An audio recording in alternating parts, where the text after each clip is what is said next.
Hi ma'am, చాలా రోజుల తర్వాత మిమ్మల్ని చూస్తాం, చాలా హ్యాపీగా ఉంది. Thank you. సో అంటే సినిమా గురించి కాదు, ఒక క్వశ్చన్ ఏంటంటే, సో బేసిక్ గా మూవీలో చేస్తున్న చాలా మంది ఆర్టిస్టులు కానీ యాంకర్లు కానీ ఎవరైతే ఉన్నారో వాళ్ళకి ఒక సోషల్ లైఫ్ అనేది ఒకటి ఉంటుంది. సో వాళ్ళు బయటకి ఎక్కడికి వెళ్ళినా వాళ్ళ ఫోటోలు అవి పెట్టినా, సో బయట జనాలు ఒక ఆడపిల్ల బట్టలు ఎలా వేసుకోవాలనేది కూడా కామెంట్స్ చేస్తున్నారు. మీరు కూడా ఫేస్ చేసి ఉంటారు కదా. సో ఏం చెప్తారు? సో బేసిక్ గా అంటే మీ లైఫ్ లోకి వచ్చేసి మీరు ఎలా ఉండాలి, మీరు ఎంతలో ఉండాలి అని కామెంట్ చేసే వాళ్ళకి మీరు ఏం చెప్తారు? సో బేసిక్ ఒక్కొక్కటి పర్సెప్షన్ ఒక్కొక్కలా ఉంటదండి. ఇప్పుడు ఇక్కడ ఉన్న అన్ని బుర్రలు ఒకలాగే ఆలోచించలేం కదా.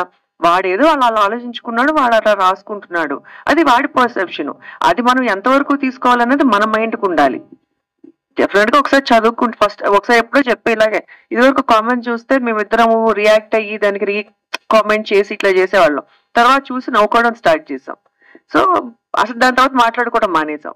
అంటే అంటే మీరు ఎప్పటి నుంచో ఇండస్ట్రీలో ఉన్నారు. సో ఒక ఆడపిల్ల ఇండస్ట్రీలో సర్వే అవ్వాలంటే చాలా కష్టాలు పడాలి, చాలా ఫేస్ చేయాలి.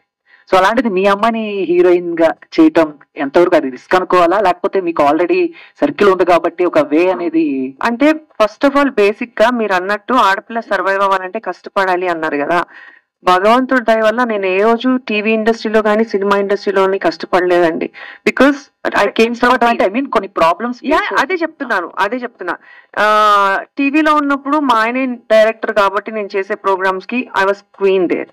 అండ్ సినిమా నేను చేస్తున్నప్పుడు సినిమాకి కూడా నన్ను వరించి నేను సినిమాలోకి తీసుకున్నాను కాబట్టి నాకు ఆ రెస్పెక్ట్ ఎప్పుడు ఇచ్చారు. సో ఇప్పుడు జనరేషన్ అట్లా లేదండి. అందరూ ఎడ్యుకేటెడ్ అయిపోయారు, అందరూ హీరోయిన్స్, హీరోస్, డైరెక్టర్స్ అందరూ.